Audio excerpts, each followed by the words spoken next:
My name is Sharon Gill, and today I celebrate my 52nd birthday.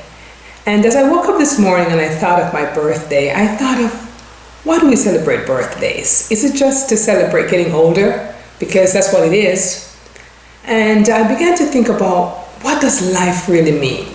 You know, what is the purpose of life? What is the purpose of living, of existing? And I began to reflect on my own life. And I jotted down 10 principles that I have tried to live by over the last 52 years. And in particular, over the last 10 years, I would say, as I got more mature, so to speak. And I wanted to share them with you today. It may help someone, it may not, but I just thought I'd share them. And I actually wrote them on my iPhone. And the first principle that I think is important is you have to have a strong spiritual foundation. Now, my foundation, of course, is in Jesus Christ. And yours may be in something else, but no one builds a house without a strong physical foundation. So I believe that a life should be built on a strong spiritual foundation. The second principle that I came up with was to live each moment, live in each moment, bloom where you're planted, because you're not guaranteed the next moment.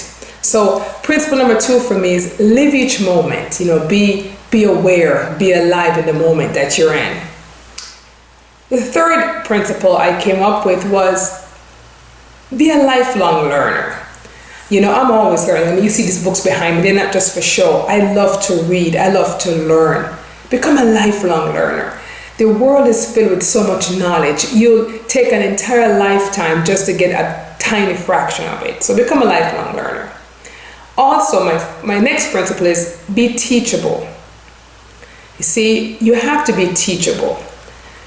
Learn to know when you're wrong.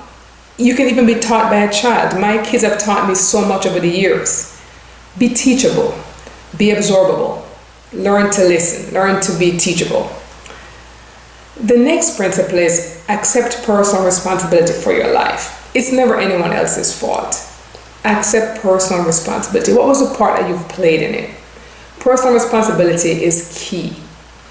I believe that life is what you make of it, So accept responsibility.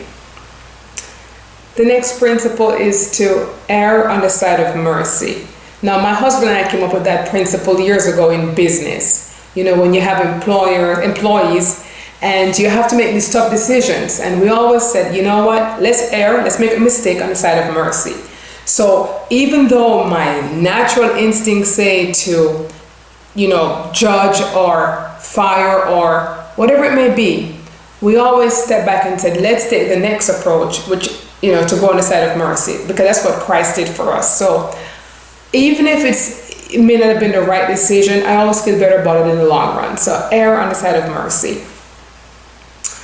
The next principle is to forgive your enemies, even when they hurt you. Forgive. Remember what forgiveness is. It's for you. It's not so much for the other person.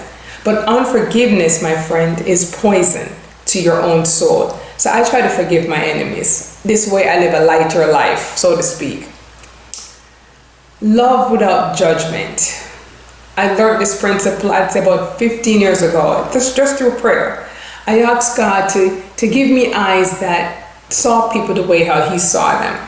And that allowed me to love someone without judgment. I may not agree with their lifestyle, but I love without judgment. And the 9th principle is to live your life on purpose. I'm actually doing a 21-day fast right now. I'm in day 7 of my 21 days. But I remember the first time I fasted, or the second time I fasted years ago, I asked the Lord to show me His purpose for my life. I was fasting and praying, and God did show me His purpose for my life at that time. And I'm still living in that purpose, actually.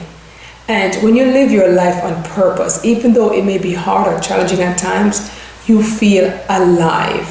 So live your life on purpose. And my 10th principle is be thankful. Be thankful. Have a grateful heart. Keep a gratitude journal. Every day I get up, I give God thanks for the life I have, for the challenges, for the obstacles, for the blessings, for the highs, for the lows. Live a life of thankfulness. These 10 principles have kept me grounded for the last, like I said, 52 years, especially the last 10 to 15 years. They were a blessing in my life, and maybe you can take one of them. I don't know. But they're my gift to you on my birthday. God bless you. Thanks for watching.